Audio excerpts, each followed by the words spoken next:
Well, welcome everyone for joining us today.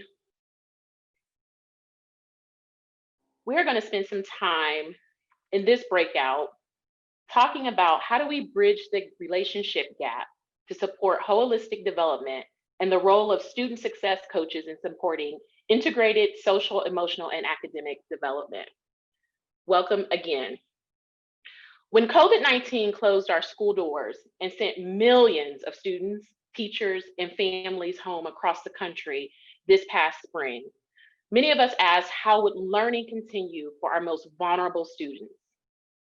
Since then, there's been a hyper focus on the need for widely accessible academic and social emotional supports in the virtual and hybrid learning spaces. Recent research from the Everyone Graduates Center at JHU shows statistically significant relationships between students' social emotional skills and academic outcomes. So we know it's critical to attend to students' social emotional needs as well as their academic needs. Due to COVID, millions of students across the country may not receive the emotional and academic supports they need to be successful during this crisis. And let me say, the ongoing crisis. Today, it is estimated that nearly 52% of our nation's students are attending school virtually, while another 25% are attending in person, and just 19% are attending some form of hybrid schooling. For City Year, 13 of our 29 sites are providing some type of in-person service, while another six are set to begin in-person service over the next 6 weeks. And the remaining sites are providing social, emotional, and academic supports across virtual classrooms. Though the impact of the pandemic is wide reaching and affects all of us, we know that the pandemic has and will continue to exacerbate the existing systemic inequalities that disproportionately impact Black and Brown and poor and other students of color. These are our students in our City Year Partner schools. What we have learned is that there is a critical need for students to have access to caring, dependable adults, especially now. Today, we will explore how to bridge the relationship gap to support holistic development and the role of student success coaches in supporting the integrated social, emotional, and academic development. I'm joined by my colleagues today, Dr. Robert Balfant, who's the director of the Everyone Graduates Center at Johns Hopkins University. Dr. Balfant has published widely on secondary school reform, high school dropouts, early warning systems, chronic absenteeism, school climate, and instructional interventions in high poverty schools. He focuses on translating research findings into effective school interventions. Welcome, Dr. Balfant. Glad to be here. Mary Jane Stevenson, former Vice President and Executive Director, City Year Los Angeles. In that role, Mary Jane led annual and long-term strategy for school and community impact, operations, and finance.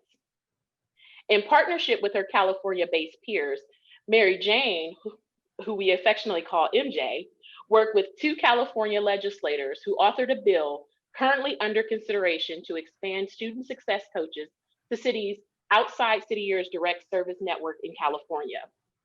Mary Jane, I'm happy to share, was recently promoted to market president for City Year, where she will support 9 executive directors throughout the 29 site network.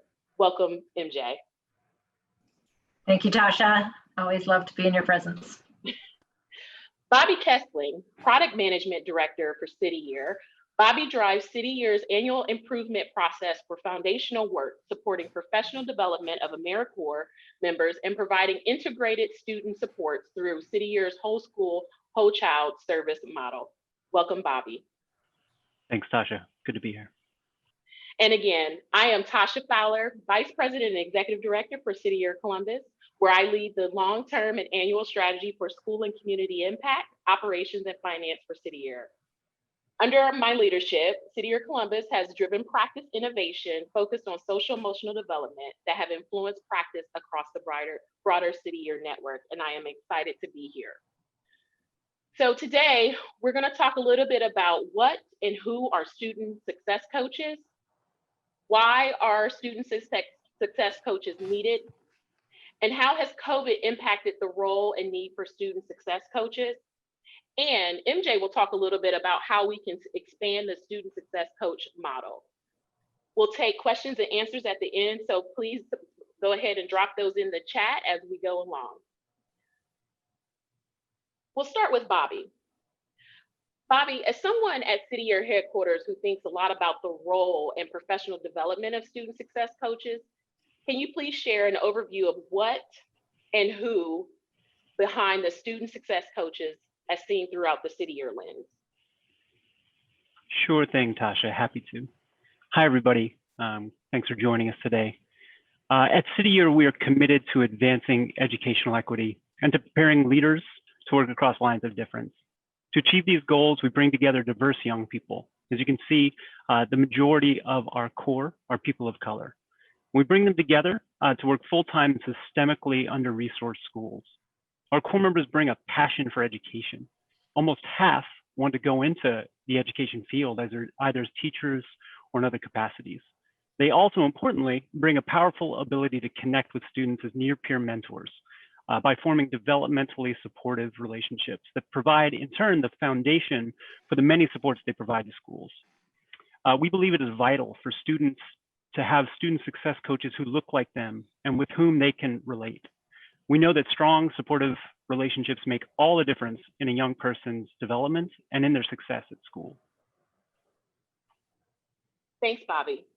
So you talk about the diversity, and we see that 77% of them are college graduates. Talk a little bit about what makes a student success coach successful and how City Year sets them up for that success. Absolutely. And, you know, I appreciate you calling out the diversity.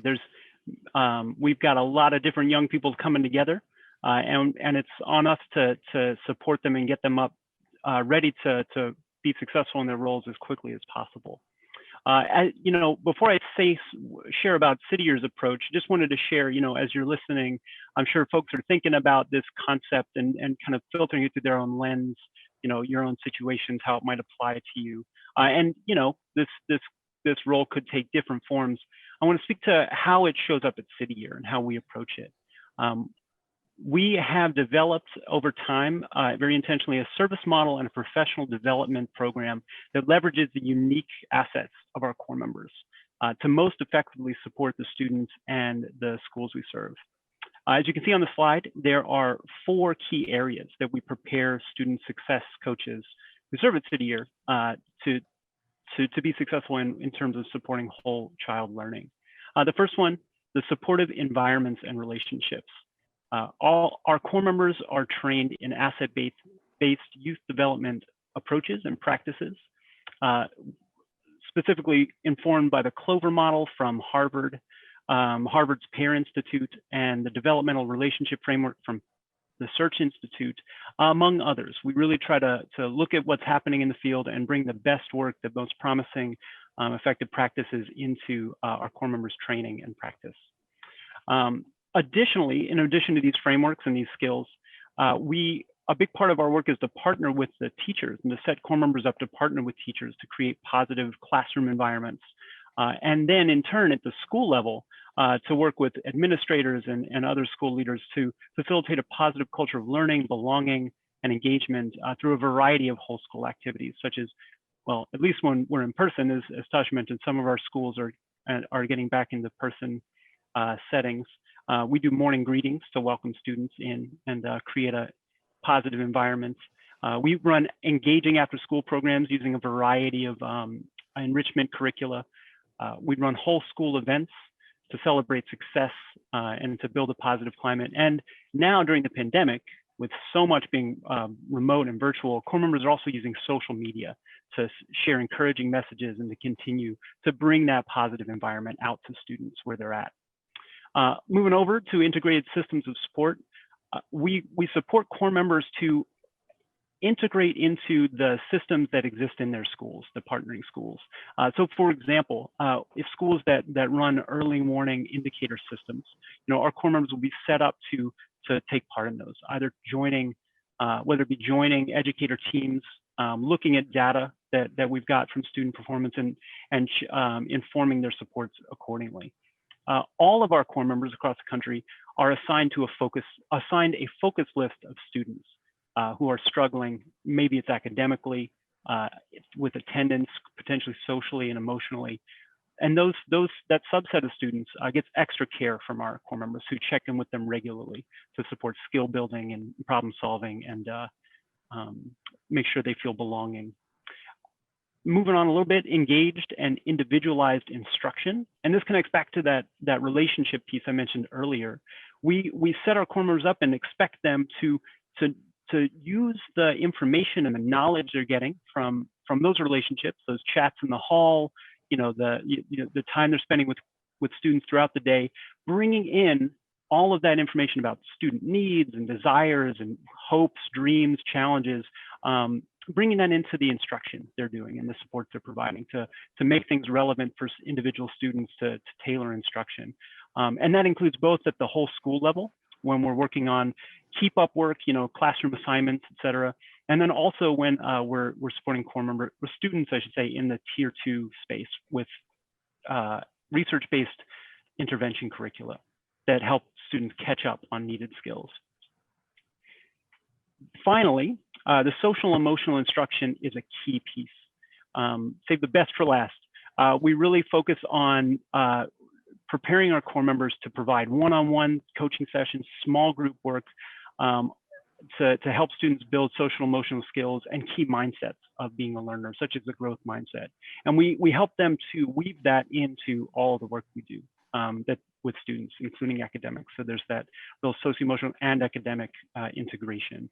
And finally, we equip core members to use a variety of SEL assessment tools, whether that be observationally based or that elevate student voice, to really make sure core members have a rich perspective on what students need, their identity in the school building, and to help inform their goal setting instruction and support of students.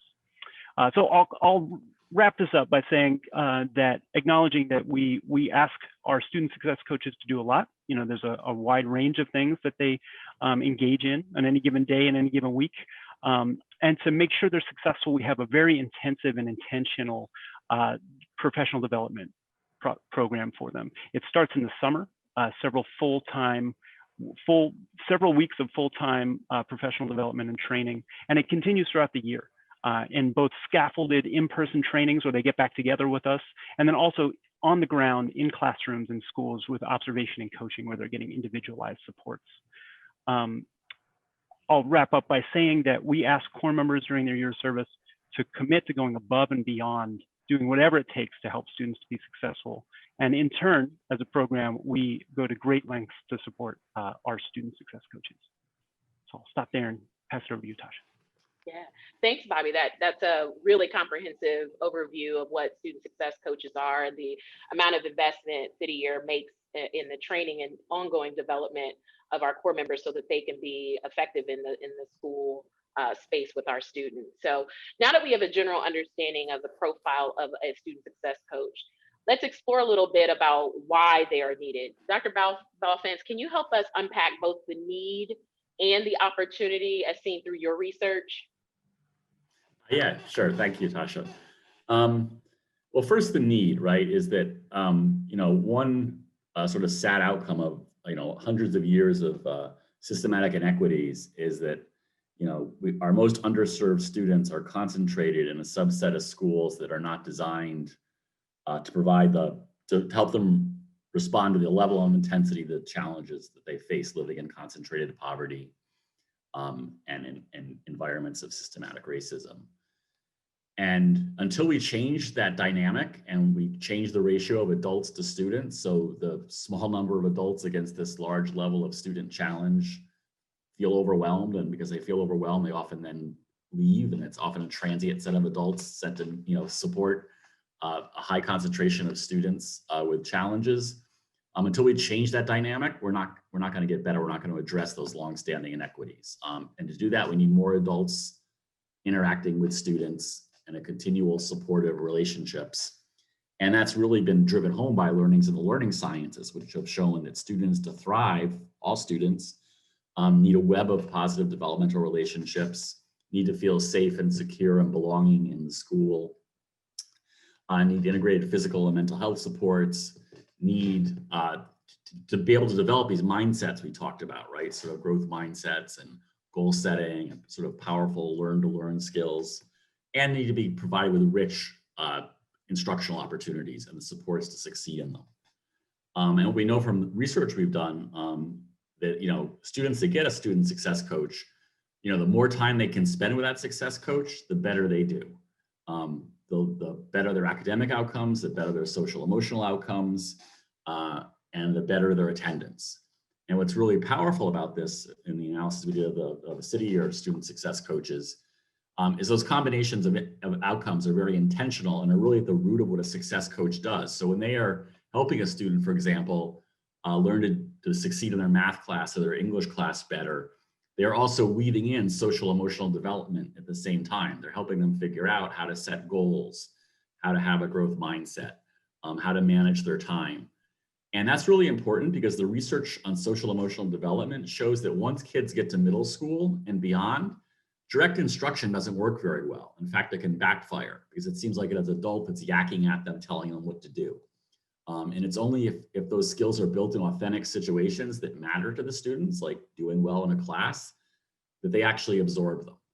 And so the data is pretty clear. When we do those things in an integrated way, we get achievement goes up from helping them do better in English. It goes up from helping them improve their social emotional skills. And it goes up because they come to school more often. So we actually get 3 ways to help them improve from one integrated strategy. But for that to happen, we have to have enough young adults or adults in the building so all kids can have that experience. And that's why there's such a great need and such a great potential for this idea of student success coaches. Thanks, Dr. Balfant.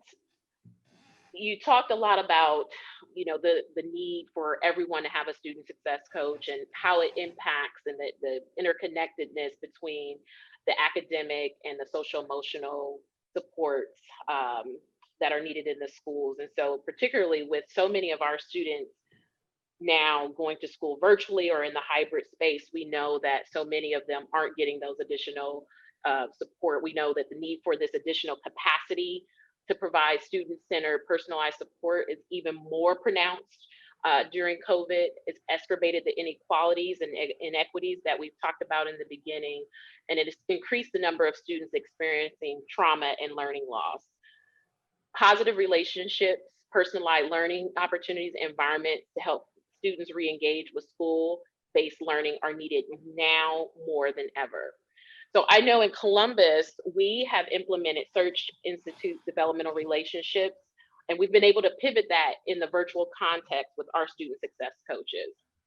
Our student success coaches are both serving virtually and in a learning extension center. Many of you may know those as learning pods, where students can receive in-person academic support, gain access to reliable internet, receive a meal and a snack, and safely interact with other students from the same neighborhood or school. We know so many of our students are missing their community that they build in those schools and in the school community. Since the spring, we've helped many of our schools renew and celebrate community by maintaining consistent routines and feelings of belonging. What we found in Columbus was that so many of our students felt abandoned in this virtual learning environment. They did not have that human-centered connection that is so profound for developmental relationships. We are trying to provide trauma-sensitive supports to students by listening, building resilience, and helping students make meaning of what they're actually experiencing. So it's not just about academic supports, it really is trying to make meaning of what our students are experiencing while also helping them achieve academic success in the hybrid space, in the virtual space. We're promoting academic recovery through virtual one-on-one small group and whole classroom academic interventions. And we know that those close connections are the cornerstone of developmental relationships. So how is that done in a virtual space? Our student success coaches are showing students that they care by listening to student needs and encouraging students in the virtual classroom. We're challenging growth by setting high expectations for students. And we're providing support to help our students complete tasks and achieve goals. We're helping to create opportunities for students to take action and show leadership in their learning. And we're inspiring our young people to see possibilities for their future. Mary Jane, you were leading the Los Angeles site when COVID hit and throughout this pandemic. Can you talk a little bit about how you've seen the student success coaches pivot in LA to provide support during COVID? Sorry, I was on mute. Thank you, Tasha. It's really heartening to hear what's going on in Columbus, and similarly in Los Angeles, it was we were serving probably 28,000 students with our student success coaches, AmeriCorps members in Los Angeles, and it was Friday the 13th of March when our core members left. Their students left their schools and didn't know that they would never return. And the hard thing about that is the kind of work that they were doing in the classrooms was really creating strong relationships, not only with their students at a whole school level, at a whole class level, and at an individual level. But they were getting into that time of the year where they really saw the work at the individual level start to really pay off. They saw their students coming back to school more often. Truancy levels were down. In fact, before COVID hit, our interventions, and I really appreciate what Dr. Balfan said, because we measure performance measures on attendance, on social emotional learning, and on academics. But when we looked at the performance measure strictly of attendance, but not on our attendance list, just overall, if we were providing any kind of intervention for these students, whether it be social emotional learning or academic or specific attendance measures, we looked over the course of all of those students over a 6-year period and found that we helped LA schools recover more than 16,000 days of instruction for more than 11,000 students, and frankly saved the district over $1 million during that time period. And I bring that up because when COVID hit and the shutdown happened, Friday the 13th, et cetera, between that time and the end of the school year, Los Angeles found that more than 50,000 Black and Latino middle and high school students did not regularly participate in virtual learning after schools closed in March. And so you can imagine the loss that happened for those students. And it also happened for our student success coaches. You heard Bobby talk a lot about the experience of the student success coach, the training for the student success coach, the observation and coaching that those student success coaches went through. And so there was a tremendous abrupt loss in those services. However, one of the magical things about the student success coach model is what I referred to earlier, which is not just that incredibly important relationship, developmental relationship with students, but the partner relationships with teachers and principals and being a part of that school campus. That allowed us to pivot as quickly as our school partners could pivot. And so when our school partners started to get situated in the virtual classroom, we were right there along with them. One of our partners joined in our observation and coaching that we've been talking about and actually went into a virtual classroom with our core members and watched what our core members could do in that virtual space. You talked a lot about what our core members and student success coaches, I'm using those phrases interchangeably, could do in those spaces. And over the course of time, during that really, disruptive time from March till the end of the year, and then over the summer, we worked with our partners to figure out what would be the best way to take the magic of what we can do for students, teachers, and principals into the virtual classroom. And I'll say that, this is a one-year program that gives folks the opportunity to come back for a second year as a student success coach.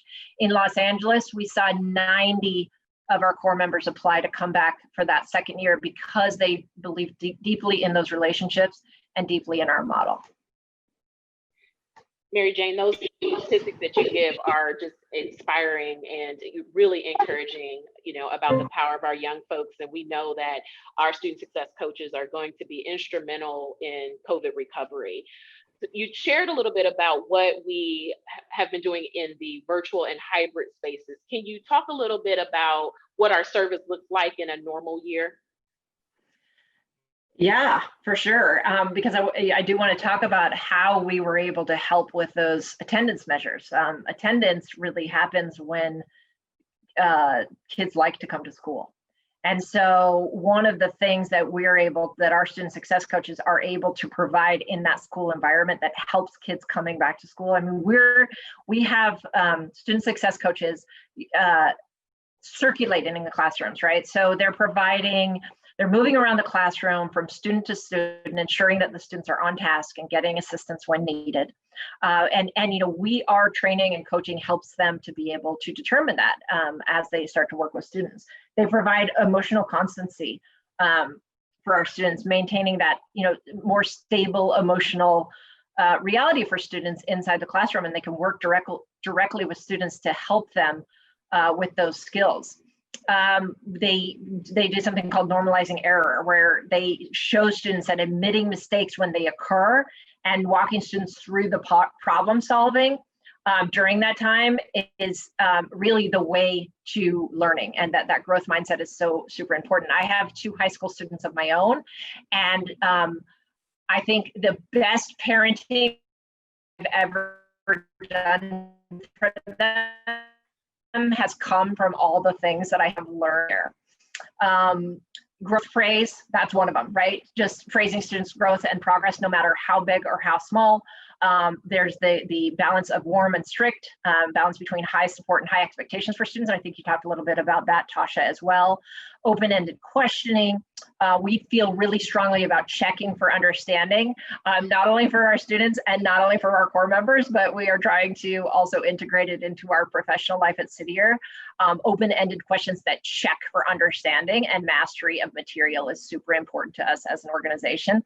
And then we make sure that we do something called exit tickets, which is a final check for understanding that gives our student success coaches the information they need and the concept mastery that they need to then continue on with interventions, either in a small group setting or an individual one-on-one setting with students, or even just, as I said, circulating around the classroom. So I believe that work carried out on a daily basis by our student success coaches, as well as some of the things that you and Dr. Balfens and Bobby were referring to in terms of school positive culture and climate, is key to keeping our kids coming back to school. And now, because of a global pandemic, we're forced to do it in a very different space, and we're working on figuring out how we can do those exact things in a different way in the virtual space, and doing it hand in hand with our partners.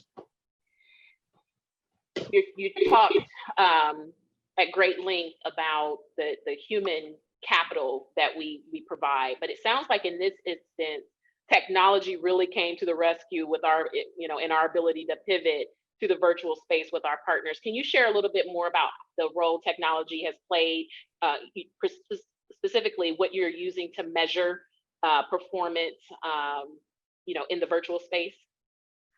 Yeah, I mean, that's been one of our real challenges. And frankly, the 50,000 Black and Brown students that I referred to who weren't regularly attending classes, much of that was due to technology challenges in Los Angeles. And frankly, Los Angeles Unified School District has been trying for many, many, many years to get technology in the hands of their students. And we're finding that not only do you need the technology, but you also need the access to the internet. And so one of the things that this global pandemic disruption did was expose the reality of what students in neighborhoods of poverty have been facing for a long time. Things that City Year has seen for many, many years have been exposed by a pandemic.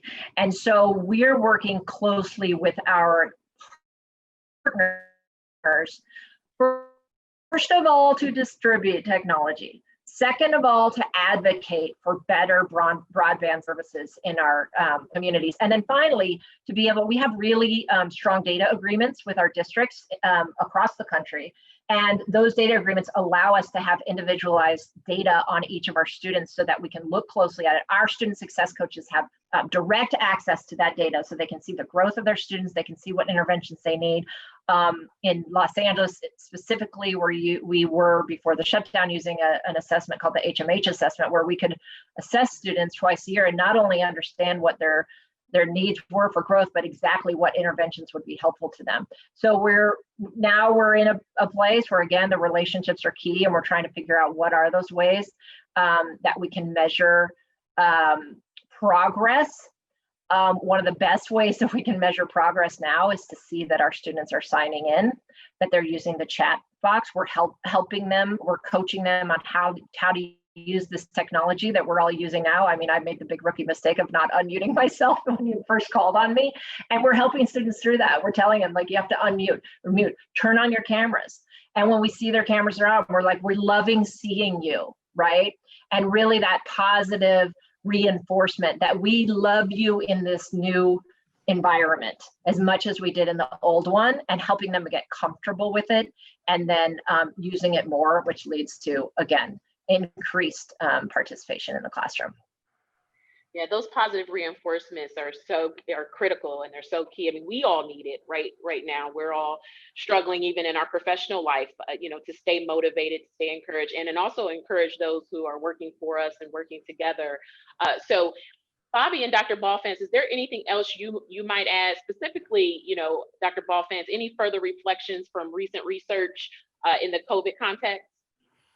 Yeah, I mean, all I would do is just echo what we just heard about really the power of relationships. I mean, that students, especially from young adolescents forward, come to school because they know there's someone there who knows and cares about them as a person.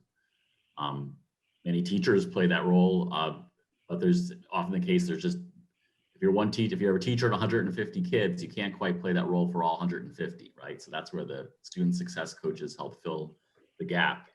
And under COVID, one thing that, a frustration many kids express is that, when you were in a classroom, if you didn't quite get something or you weren't quite sure about something, you could go ask the teacher after class or ask them quickly to say it another way. Just in the moment, right then, get clarification. That's really hard to do virtually, even if a teacher says any questions that ask you to put yourself on the spot saying, I don't know this. It doesn't give you a chance to have a private conversation. So again, having access to student success coaches like City Year in the virtual environment lets you find somebody who can help you understand or rephrase what you heard. And that's also a key power and a key, I think, thing to keep in mind about some of the power of the City Year model of student success coaches is they are embedded in the day-to-day life of students. They're in the classrooms with them, so they can answer the question about the homework or the concept. They're not themselves having to look it up or like go to the web or try to figure it out. So that embeddedness in the life of students both lets you have those relationships, but lets you become this very valuable source of information, right? To help students figure out and find their way, and both academically and socially and emotionally, because you can see some of the issues they're having with other kids. You're there, right? So you can really help navigate them because you're part of their life. Bobby, you want to add something to what Dr. Balfans just shared? Yeah, sure, Tasha. I mean, everybody shared such great perspective already. I think a few things that I would kind of touch on in addition to what's been shared already. The partnership aspect with our schools has proved to be very, very important in this environment. Working with schools to access their digital structures, right, their virtual spaces, has been key to, in turn, then connecting with students. So I'd say that was important, and then also being flexible about our service model, right, as we work with schools that are in such different spaces and such different places of readiness or comfort for moving into virtual or moving in and out of virtual. Unfortunately, there's a lot of ongoing disruption. So being very flexible and being very partnership focused has been key. We also did some centering organizationally on specific strategies to use in a virtual space. So for example, we pulled together a virtual practitioners and virtual facilitators playbook with lots of great stuff. Don't have enough time to go into all of it. It would take probably two more of these sessions. But one thing that came out of that was the idea of a Bitmoji Classroom. If you've never seen that, it's a really cool idea of creating a regular virtual space that feels good and is kind of, not just looking at a PowerPoint screen with students that they can interact with. We also made as much use of videos as we can to send out right through social media. And finally, equipping our student success coaches with phones, essentially like Google phones, phone numbers, so that they could reach out to families, right? Because that's the other key partnership to supporting students in this reality, making sure that we're connecting with parents and tying all those dots together. So a lot there, but thanks, Tasha. I'll just pause on that. Yeah, and I just want to encourage our participants to put their comments or questions in the chat. I see there's a couple, and we'll address those towards the end. We'll also open it up if you would like to ask a question verbally. So lastly, I know there has, the question always comes, where is City Year going next? How do we expand City Year? How do we get more student success coaches? We've covered the need and the role for student success coaches, and I can imagine after this session, we'll continue to get those questions of how does my district or how does our community get student success coaches? Mary Jane, I know there are efforts underway by legislators in California to expand the student success coach in California. Share a little bit more information about what's happening there. Yeah, thanks, Tasha. Actually, one of the legislators, Mike Gibson, who's the author of the bill, attended an elementary school where City Year now serves and grew up in one of the neighborhoods where we serve. And he really saw the inequities, of course, in those neighborhoods, and saw the need for more relationships at the school site level because of all the reasons that everyone has talked about here today, and especially Dr. Balfan saying, like, you can't be there can't just be one person in the classroom who is helping kids with the enormous amount of supports that they need. And so Mike Gibson, who's an assembly member in California, saw this need. He's familiar with City Year, and we approached him with this, with our model for student success coach, and said, City Year doesn't have to be the only organization to do this, because we have many communities in California where folks are asking us to come into their districts. And we are a large, robust, rigorous organization, but we can't be everywhere in California. And so what we proposed to him is, let's work on a bill together that would provide grant funding for other organizations in other communities where City Year isn't serving yet, to be able to launch this model. And so there is a bill right now that's going through the California legislature. It started before COVID, so as you can imagine, it got disrupted and things were sidelined specifically for COVID relief. But now the legislators who are involved in this are seeing actually the student success coach model be a response to the COVID crisis. And so they're pushing forward this year with the bill with that framing, that in fact, this is a direct response to the education crisis that's being caused by the pandemic, and also not only exacerbated by the pandemic, but as I said before, really exposed by the pandemic. Everyone now, or not everyone, but so many more people are witnessing the inequities up front, because we have so many parents who are now seeing across all spectrums, who are now seeing what is happening with their own children in these classrooms, and understanding the enormous need for more developmental relationships between kids and their schools. So there's a lot more, should I say, like vigilance around what's happening in our education spaces.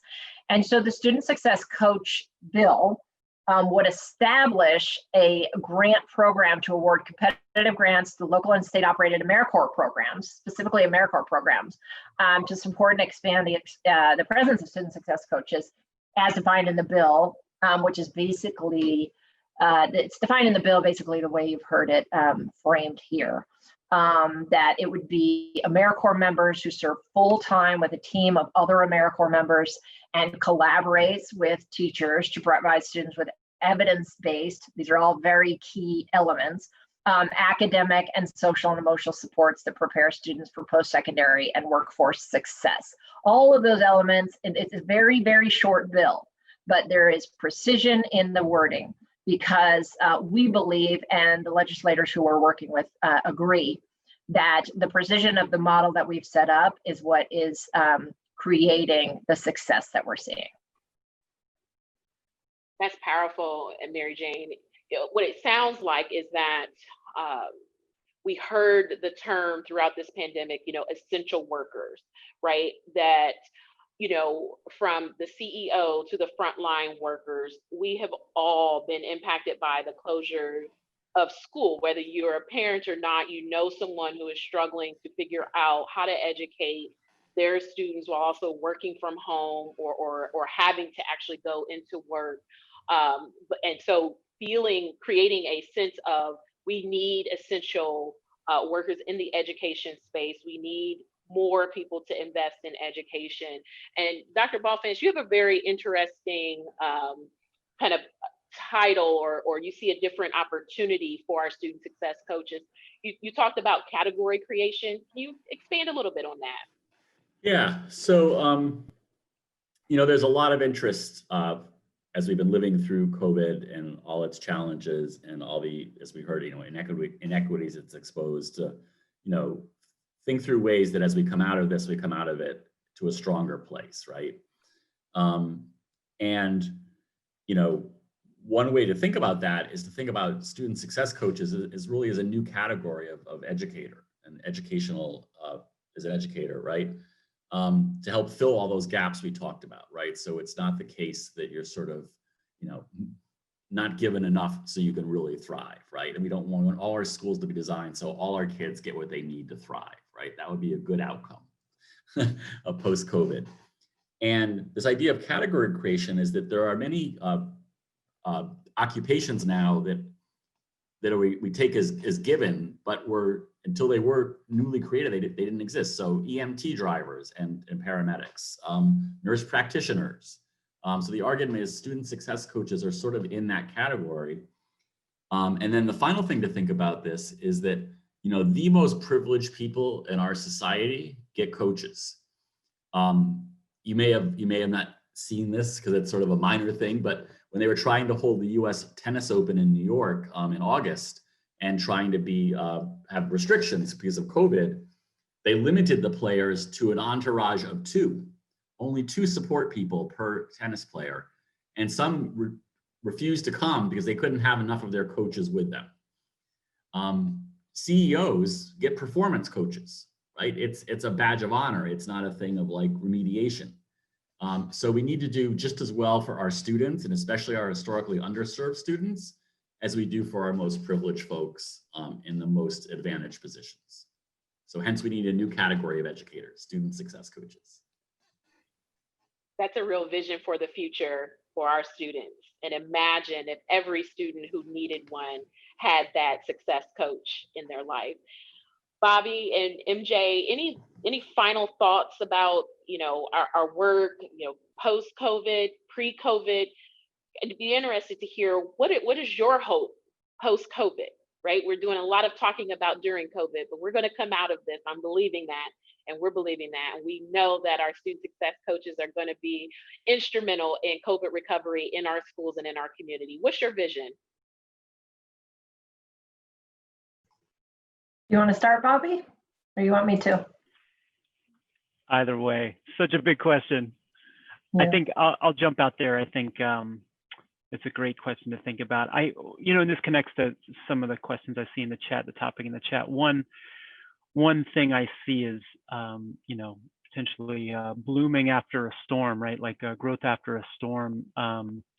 The focus on SEL is only increasing, in the education space. I think that it was there, right? Like there was efforts to bring it more to the table, and schools and districts and states were looking at it more and more. But I think I see it a heightened interest in our partners across the country in a really real way. Like this even shows up in our chat. Like not just let's talk about it abstractly and how it could be beneficial. No, what are the tools I can use that we can actually put in place in my school? So that is one thing that I see coming out, in part because we know, this has raised the needs of students, emotional, psychological, related to trauma, everything going on in the country right now. Like, I think it's hard to not see how students need extra care, extra attention. And so that piece is promising. I hope that continues.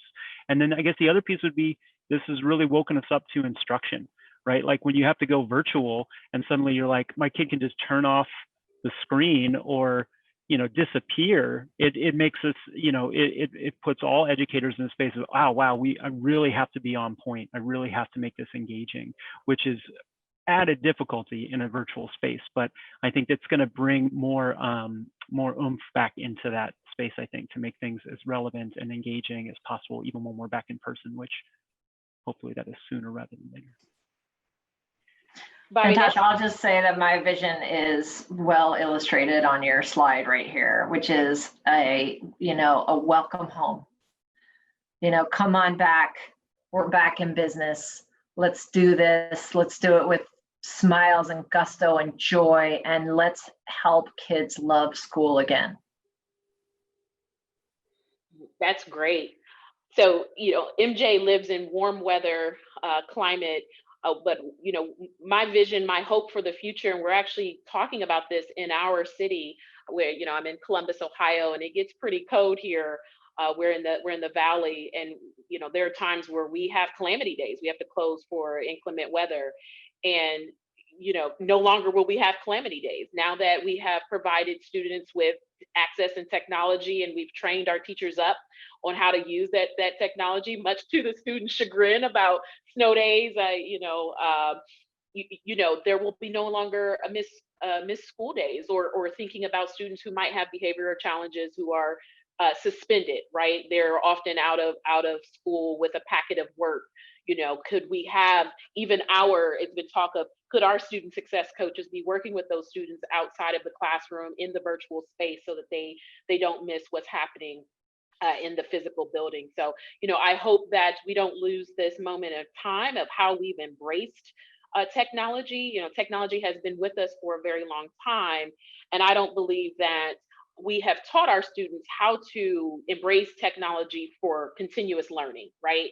It's been for entertainment and social, social media use, but not for continuous learning. And now we've really integrated technology for, the continuous learning. So I want to thank Dr. Balfant and Bobby and MJ, and I'm going to open it up for questions. There are a couple of questions and comments in the chat. So the first question comes from Sandy Garrett. Can you recommend SEL assessment tools to utilize? And I think any one of us could answer that. Maybe start with Dr. Balfant, and then MJ, you talked about a couple as well as Bobby, and I can share just a little bit about what we're using from SEARCH, the developmental relationships. Yeah, I mean, there's a debate, to be fair, about survey-based instruments and adult rating instruments, and there's pluses and minuses on both sides, and you should use what works for you. So among the survey instruments, there is something called the Holistic Student Assessment, which comes from PAIR. The core districts of California, Southern California, LA is one of them, have a series of social emotional questions they ask on an annual basis that can be asked more frequently. On the adult rating side, there's something called the DESA, which City Year also uses, which is where adults can sort of give a quick rating of the observed behaviors of kids. And there's sort of emerging every month. I think there's a new assessment, so it's just a thing to keep your eyes out for even new and improved versions of these. That's great. Dr. Balfant, you talked a bit about the holistic student assessment. We have been using the HSA now in Columbus for about 4 years, and now our district is adopting a similar assessment for to capture student voice. They're going through a process called the Portrait of a Graduate, and including student voice was incredibly it was a priority for the district to ensure that they're capturing that. So we're excited to be a part of that process. Bobby and MJ? In Los Angeles, we've been using the DESA. Stopped using it because of COVID, but the nice thing about the DESA is that it can be, completed by parents or guardians or teachers and staff at school. So we have our student success coaches completing it with our students, and it's entirely strength-based, meaning that the items that you ask kids about are positive behaviors, like do they get along with others, as opposed to maladaptive items like do they annoy others. So we have liked it, but we are also looking at moving over to the HSA in LA. So we're kind of, this is this downtime due to the pandemic is a time when we can reevaluate what are the best measures for us to use. But we've had some real good experience with the DESA and are finding that our students are definitely improving on many of the indicators. Great, a lot of great perspective shared here. I think I was going to mention the two that, and each, Dr. Balfans and MJ and Tasha each said this essentially in different ways. What works best for you and your setting, I think, is really important. City year is determined for a variety of reasons. So we want to have, to Dr. Balfans' point, both an adult observation-based, teacher rating-based assessment in the DESA, and then the student voice, hear directly from students through the HSA. But I know that, district schools, have a variety of needs. We just finished working, or we're in the midst of working with one of our partners who I think the district's going to go in a different direction because they're looking for a screener. They're looking for something that can be done very quickly. The DESA might take 20 minutes, for example. So, what are the needs that you have, in terms of length of time, the information you're getting back? Those are all key questions. And I refer, folks probably already know about this, but the Collaborative for Academic and Social Emotional Learning, CASEL, has some great resources. It's just like hey, start here and learn about this, and how to navigate through the decision. That's been very helpful for us. But I wish you luck. There's a lot of good stuff out there. You can bring a lot of value to students' lives. Yeah, and I'll share, we in Columbus have been or just concluded a 3-year pilot with the Search Institute on their framework for developmental relationships. And I will tell you that the framework is something that our district is wanting to adopt with all of our partners, so that we're using a common language for how we show up with our student, a common language, a common practice. And the framework is robust, but it's very simplistic in its application. It's everything from expressing care. I shared a little bit, in the beginning about how we're doing that, setting consistent schedules, being dependable. It's really challenging growth and, expecting the best of our students, really pushing them. It's providing support when you hear something that might be concerning. You provide a way to support that student through, not solve that for them, but to help them solve the challenge for themselves. So empowering and advocating, teaching them to empower and advocate.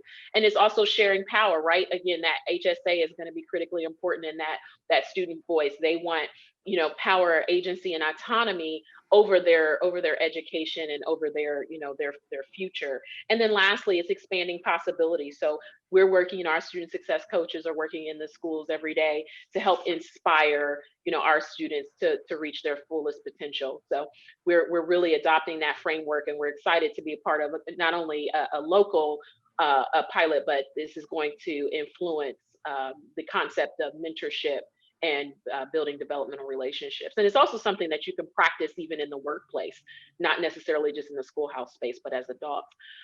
So Grace's question, it looks like we've probably answered that, but if Grace is still on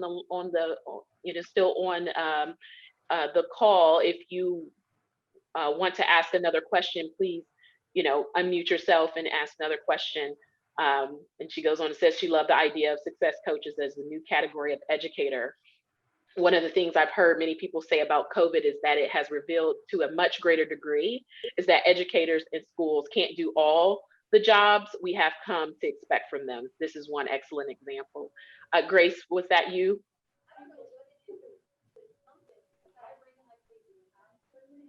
Hi. I think she's there. Hi, Grace.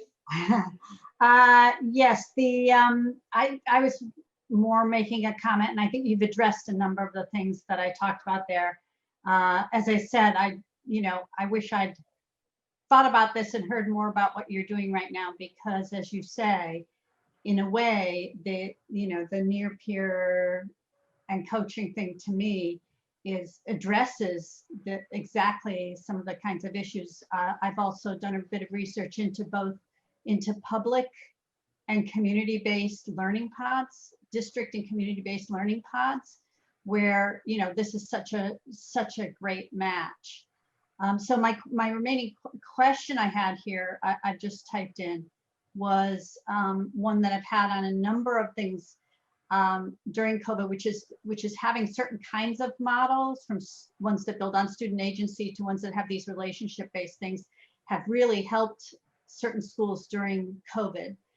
My question is, I know some of these people, some schools, some districts are trying to start with these models during COVID. And I wondered if, and I'm sorry if I missed this, whether you had any experience of that, and if so, what that's been like, and whether you've had to change the way you're approaching that. Thank you. Thank you, Grace. And I'll pitch that to Dr. Balfant, or Bobby or MJ could answer. Yeah, I mean, I think what Grace is asking is that core members that are new this year are starting out and forming their relationships virtually with students. They are not able to meet them face to face. So how has that been different for core members when they have to build relationships virtually without having any prior face to face interaction with students? I mean, I can say that we did add new school partnerships that we didn't have before the pandemic hit. And so, one of the things I mentioned earlier, that we had 90 out of 225 student success coaches come back for a second year. So that was super helpful, because they're a little bit, they knew the model before the pandemic hit, and then they knew how we were trying to pivot, and they partnered with us in that pivot. So they've been really helpful at helping us start our new relationships in this virtual space. But it's, as you can imagine, it's super difficult. You're not in the classroom with in an actual live classroom with a teacher. You're not in a live classroom with the students. And so there's a lot of trust that has to happen. And then just kind of like a lot of observation and coaching. Bobby, I don't know if you're hearing from where you sit, what that experience has been like for the core members. Yeah, it has been difficult to make those connections. I think one thing, and I'll try to sneak in, we just got a time check from Elliot. I'll sneak in Elliot's question in this answer as well, which was about what is the ratio. Normally, in in-person settings, our focus lists tend to be, it depends a little bit on the need and a little bit on the partnership, but tend to be about between 10 and 15 students. And they have a mix of needs, right? So a mix of indicators we're working with them on developing. And in this setting, we're not being able to, because of limitations our partners are seeing in terms of getting into academic tier 2, assessing students where they're at, determining who needs interventions. It's been harder to get into that space, that tier 2 space, and have that focus was created. So we've been doing much more at the classroom level. But I think it's the intent and the approach is the same. Get in there, listen to kids, who's fading away, who's not paying attention, who do I need to, ping with a message or follow up on. So it's still happening, but it takes a little bit of creativity. Yeah, and if you ask many of our school partners, they're asking how can they get more core members. Oftentimes they, will have a full team and still want more. They want to, as we shared earlier, a student success coach for all of their students that need the help and the support.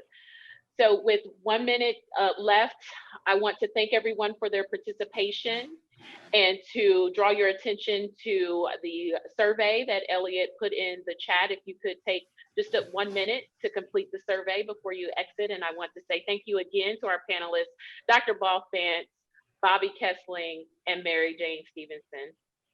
Hey, real quick, can I interject? I'm sorry I had to step away a few minutes ago, and you may have already addressed this, but my question was about where is there any direction that you can offer on the SEL surveys, rather than I'm in the middle of trying to develop some, and rather than rethinking the wheel, if there's some places you could point me toward, that would be awesome. Bobby or Bob, or Dr. Balfant, you want to take that? Bobby can go ahead. Okay, yeah, I love that question. Glad you're exploring in that space. I think one place I'd say to stop to just kind of look, see what they have in terms of guidance is CASEL, the Collaborative for Academic and Socio-Emotional Learning. Their website helped us, or not even their website, but their work helped us to guide our work. We are at City Year, I think one question that we talked about in response to this question is, what do you need out of it, right? So identifying what you're trying to do with the information you're getting, what are your limitations in terms of time, or do you want to hear directly from students? There are a lot of self-assessments out there. There are also a lot of observational-based tools where adults, teachers, in our case, student success coaches, are observing and rating students and then understanding better the full picture of their needs. So determining what you need there could take you in different directions, and it's ultimately about figuring out what makes sense in your situation. Oh, in terms of specifics, we use the holistic student assessments, which has a retrospective and an ongoing kind of formative tool options. That one's we're hearing directly from students. We find that to be really rich and powerful. And for the observational side, we're using the DESA, the Devereaux Student Strengths Assessment, which again provides great information. Okay, and was that I didn't catch it. You said Castle. Is that Oh, good. What was the first? Elliot, yeah, it just dropped into the a website link. Elliot, thank you for that. Castle.org. Yeah. Okay, great. Thank you so much. Thank you.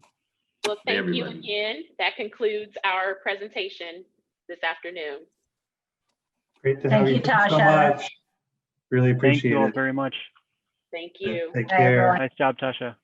Thanks. Yeah, Mary great Jane. job, Talk to you all Tash. soon. Thank you, Elliot. Really great to have you here. Really appreciate the presentation. Nice to meet you all. You Nice too, to meet you Elliot. too. Take care. Thanks, Thanks for all the Bobby. support.